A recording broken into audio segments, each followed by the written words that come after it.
welcome back to my channel. It's me, Ylli. Today I'm going to react to top 10 most evil children in history. There's a lot of crazy kids out there who act evilish and do kill family members, and yeah, it's just crazy. But yeah, this is what I'm going to react today. I hope you guys, it's not going to be love because I don't love to see children killing people. That's not good. But yeah, don't forget to subscribe, like, and comment. Let me know what you guys think. And yeah, let's go, guys. Let's go. Most of us see children as cute and adorable, the hopeful future of a new generation. Others see them as a burden of responsibility and an impediment to personal freedom. Regardless of your perspective, all over the world, it is all too common for kids to suffer at the hands of abusive parents, bullies, pedophiles, and rapists. We might try to ignore this truth, might censor it, or simply avoid talking about it. But we cannot hope to cure this cancer that festers in our civilization unless we face it. Though our first instinct is to think of the children as victims, it's even worse when they are in fact the criminals themselves, responsible for gruesome acts of violence. Viewer discretion is advised. Number 10. Joshua Phillips. In early November of 1998, 14-year-old Joshua Phillips played baseball with his 8-year-old neighbor, Maddie Clifton, outside of Joshua's home in Jacksonville, Florida. Shortly thereafter, Maddie's family reported her missing and police opened an investigation into her disappearance. Police suspected that Clifton's neighbor, Larry Grisham, who had been previously charged with sexual battery on 2 prior occasions and also failed a polygraph test when questioned. However, Grisham provided an alibi, and the police dropped the case after their investigation didn't really come up with any good evidence. Community volunteers persisted in the search for Maddie, which included Joshua Phillips. The Clifton family handed out flyers at local events and offered $100,000 as a reward, drawing the attention of America's Most Wanted, who planned to broadcast the story. About a week after the reported disappearance, Melissa Phillips was cleaning Joshua's room when she discovered a leak in her son's waterbed. She peeled away the electrical tape concealing the tear and discovered Maddie's body. Maddie's body was found nude from the waist down, but the autopsy showed no signs of sexual assault. Police recovered a baseball bat used to bludgeon Maddie and a knife that matched the 11 stab wounds on her face, neck, and chest. Oh my God. Joshua was tried as so an adult evil. and convicted of first-degree murder in a Polk County court. However, Joshua's age made him ineligible for the state death penalty, and instead sentenced him to life without parole. 14 years after the murder, the U.S. Supreme Court ruled in 2012 that sentencing convicted children to life imprisonment is unconstitutional, and in 2016, the court granted a retroactive appeal to re-sentence Joshua. His next court hearing is scheduled for February 2017. Oh no. He deserves to be there for life. Number 9. Daniel Petrie. In 2007, 16-year-old Daniel Petrie lived in Santa Catarina, Brazil. He had just loaned his friend 12-year-old Gabriel Kuhn 20,000 units of in-game currency in their favorite MMORPG, Tibia. Time passed and both carried on amiably, with Gabriel promising to repay the money soon. The Kuhn family chastised Gabriel for making friends with a boy they saw troubled and prone to angry outbursts, but didn't press the issue. Daniel was in fact a psychiatric patient who often missed his therapy sessions or left early and without permission. When Daniel came to collect on his prior loan, Gabriel either didn't have or refused to pay back the in-game currency. In a fit of rage, Daniel broke into the Kuhn residence while Gabriel was home alone and sexually assaulted the younger boy. Reports vary as to the chain of events that ultimately escalated the conflict to violence, but one witness saw Daniel leave the Kuhn residence with blood all over him. When Gabriel's mother returned from work, she found her son lying in a pool of blood and no longer in one piece. The police report stated that Gabriel had been physically and sexually assaulted, with severe bruising around his neck from an attempted strangulation with a wire cable. But ultimately, the cause of death was blood loss from dismembered limbs. The crime scene indicated that Daniel attempted to hide Gabriel's body in the attic, but he lacked the physical strength to carry the body up the ladder, even after the dismemberment. A Brazilian court tried Daniel as a minor. He received a 3-year prison sentence and got released in 2010. What? Number 8. Kipland Philip Kinkle. May 20th, You gotta be kidding 1998. me. At approximately 8 a.m., 15-year-old Kipland Philip Kinkle had just been suspended for receiving a stolen weapon and bringing it with him to Thurston High School in Springfield, Oregon. Kipland was arrested and brought to the local police station where police charged him with 2 counts of possession. A year earlier, Kipland suffered a bout of depression that left his parents, Bill and Faith, very concerned about his state of mind. They took Kipland to psychologist Dr. Jeffrey Hicks. who prescribed Prozac and documented the steady progression of Kiplin's treatment in the months that followed. Despite Kiplin's improvement, he struggled to maintain healthy relationships with his parents and school friends. He developed a growing obsession with firearms and explosives. Kiplin purchased the Anarchist Cookbook online and several guns from local friends, some of which he purchased with permission from his parents. However, Bill was furious when he found out about Kiplin's arrest. He made several phone calls to friends and coworkers where he said, "I don't know what to do at this point." At noon that same day, Bill picked up Kiplin from the police station and drove him home. After arguing about the incident, Kiplin shot Bill in the back of the head with a .22 caliber Ruger rifle, then dragged the body into the bathroom and covered it with a sheet. Over the next few hours, several people called the Kinkle residence looking for Bill. Kiplin lied about his father's whereabouts. When Faith arrived home from work that evening, Kiplin shot her 6 times in the face and chest, and also covered her with a bedsheet. The next morning, Kiplin loaded up his backpack with his ammunition and taped the .22 rifle to his leg, concealing it and 2 pistols under a heavy trench coat. He then drove his mother's Ford Explorer to school, where he opened fire on a crowded cafeteria, killing students Michael Nicholson, Ben Walker, and wounding 25 others. 5 students tackled Kiplin as he reloaded and pinned him to the ground until police arrived on the scene.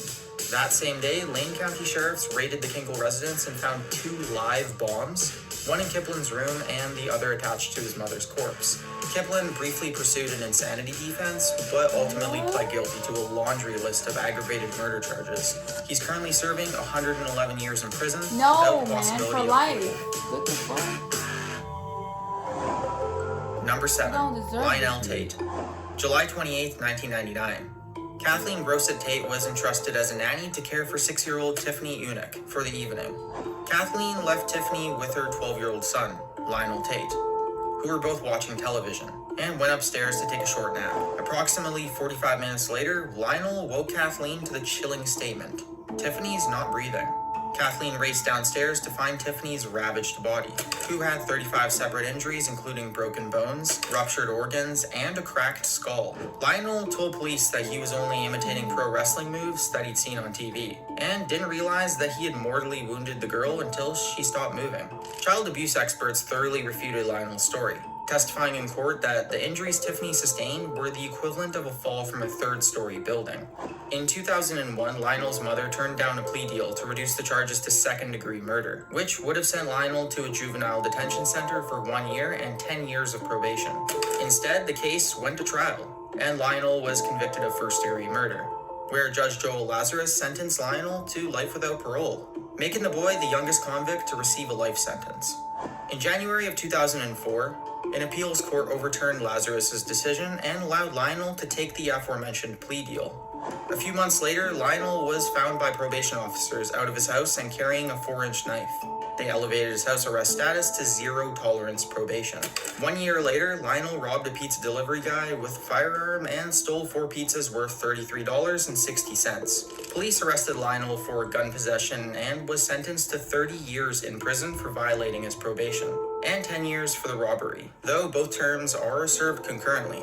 As of 2017, Lionel has 19 years left on his prison sentence. Man.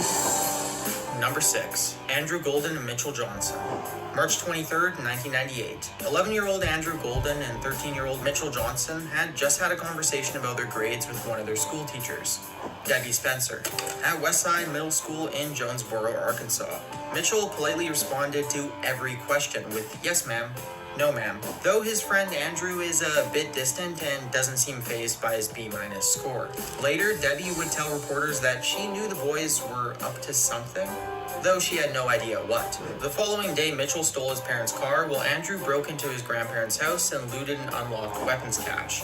The boys then drove to school and split up. Andrew attended school like usual, while Mitchell broke off into a nearby construction site that bordered a bushy forested area. Mitchell found suitable cover and proceeded to load and place the firearms within easy reach. At lunchtime, Andrew pulled a fire alarm and ran outside to meet up with Mitchell. As students and teachers filed out of the designated exits, the young boys opened fire with rifles and pistols, including a Remington 30-06 rifle and a Universal M1 carbine replica. 4 students were killed: Brittany Varner, Stephanie Johnson, Paige Ann Herring, Natalie Brooks, and one teacher, Shannon Wright, who happened to be pregnant. 10 other people were also gravely wounded. Despite That's the careful crazy. planning and brutal execution of this school shooting, both boys were tried as juveniles and sentenced to confinement until the age of 21, the maximum allowable under Arkansas law. The boys had their public records sealed, though police still have their fingerprints on I file, don't care if you're young and were set free or in May of old, you go in jail 2007. for life. If Both you kill attempted somebody, to acquire what the hell? firearms upon release using aliases, and Mitchell succeeded in acquiring an illegal firearm. However, police arrested Mitchell for drug possession, petty theft, and confiscated his firearms. Number 5. Alex and Derek King. In late November of 2001, 12-year-old Alex King, together with his 13-year-old brother Derek, have just ran away from their home in Cantonment, Florida. They shared a marijuana cigarette and played games at the house of a family friend, 41-year-old Rick Chavez, a previously convicted pedophile. For the boys, life is anything but simple. Their mother, Kelly Marino, struggled with drug abuse that ultimately led to her separation from their father, Terry King, and the boys frequently moved in and out of foster care. Rick took an inappropriate interest in the boys and lied to their father as to their whereabouts. The boys also testified that Rick told them that he killed a man once and got away with it. Though the statement is untrue, it seeded in the young boys' minds the idea that they could finally be rid of the man who they saw as the source of their problems. On November 26, Alex and Derek King returned to their father Terry's home while he was sleeping. Alex egged on his older brother while Derek bludgeoned Terry to death with an aluminum baseball bat. The boys then set the house ablaze in an effort to cover their crime. What happened next is ultimately a mystery. Over the next few years, the King brothers changed their testimony and committed perjury in a slew of trials. In one case, Alex said that it was his idea to murder their father. In another, Alex said that both he and his brother were locked in the trunk of Rick's car at the time of the murder. The boys stated that they fabricated their confessions to cover up for Rick, knowing that they would receive a lesser punishment. In Rick's own trial, he stated that he only learned of the murder after the boys came to him and sought refuge from the police. Wow. Rick counseled them to tell the police that they killed their father in self-defense, and Alex testified in defense of Rick and admitted to having consensual sex with the older man. In the end, the jury found Rick Chavez not guilty of the first-degree murder and arson charges, but guilty of being an accessory to murder and tampering with evidence. The jury also acquitted Rick of the molestation charges, but found him guilty for falsely imprisoning a minor. Rick received a 5-year prison sentence for the purported abduction and 35 years as an accessory to murder.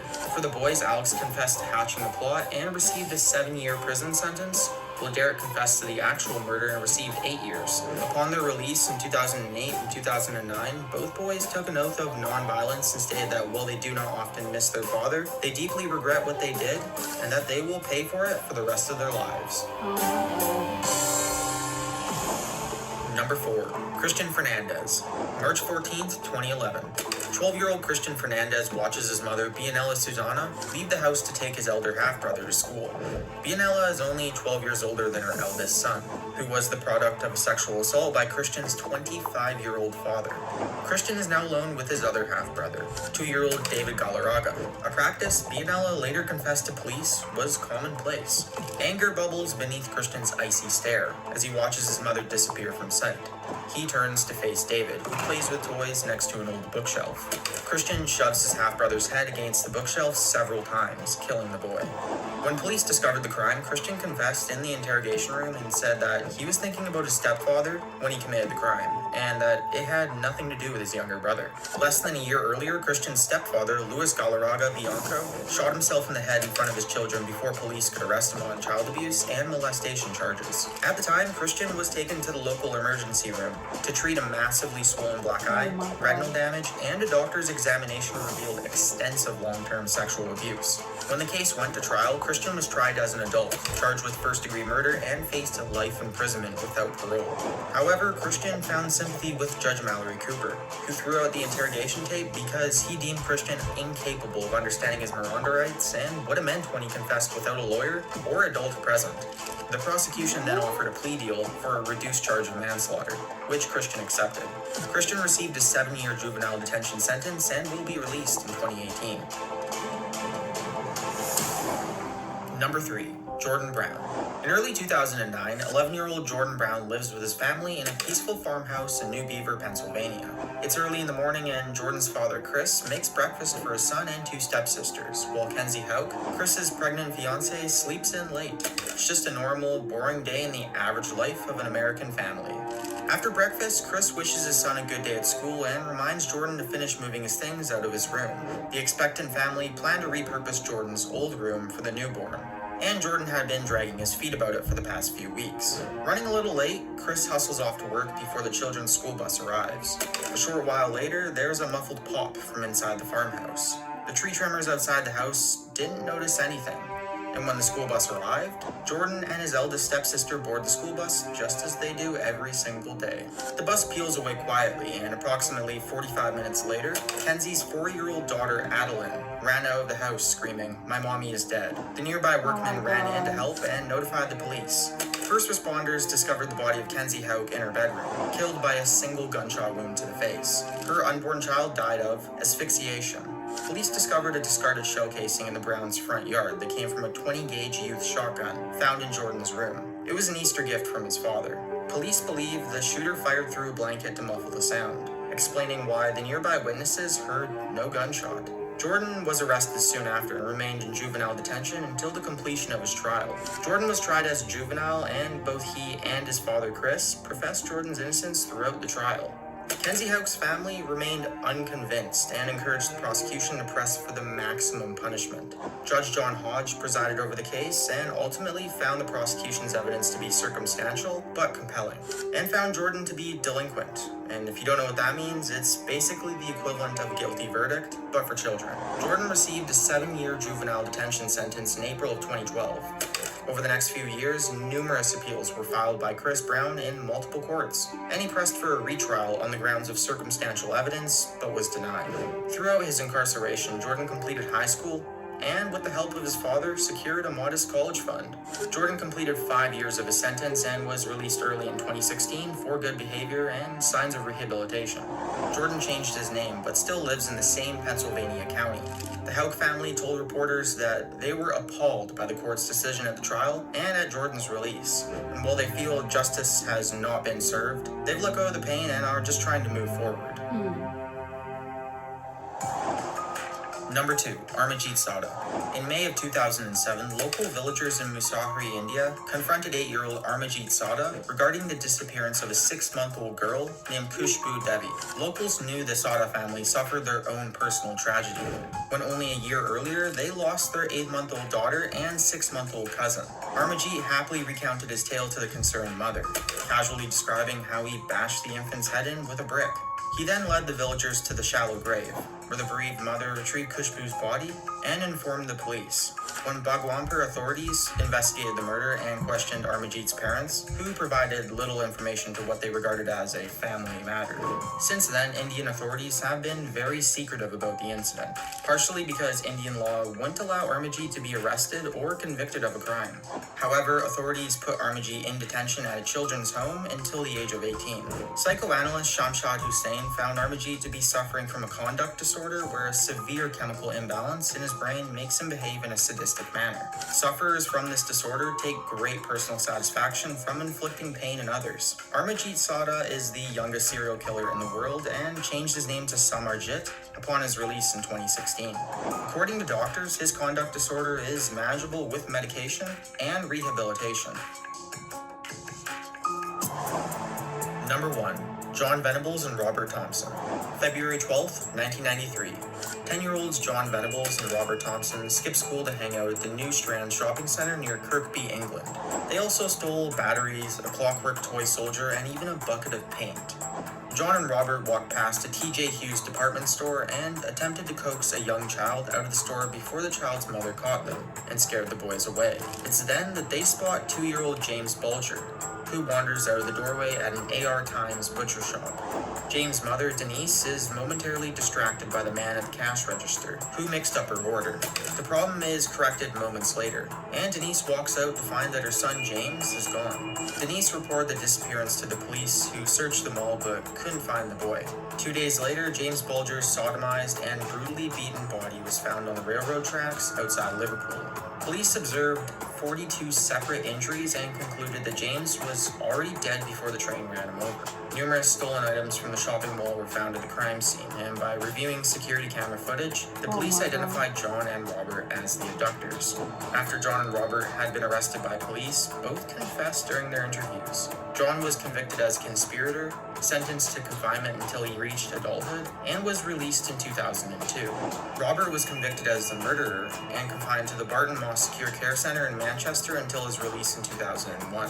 In 2011, John Venables was arrested again on charges of downloading and sharing child pornography, but was granted early parole with yet another new identity when released in 2013. Despite receiving significant special care, online witch hunts for both boys are commonplace, and one man, Scott Bradley, was mistakenly identified as Robert Thompson. Scott faced allegations of suspected criminal action by civilians for a wide variety of claims, which left him extremely depressed. Scott Bradley took his life and cited the abuse as his reason for his suicide. James Bulger's parents, Denise and Ralph, have also been stalked online by anonymous abusers who leave taunting or threatening messages on their social media. Denise told reporters that she dreads the thought that one of the online trolls might be the real killers. Oh my god, they're crazy. I think that's it, guys. I hope you guys love this video. Don't forget to subscribe, like, and comment, and I'll see you next time. Bye, guys.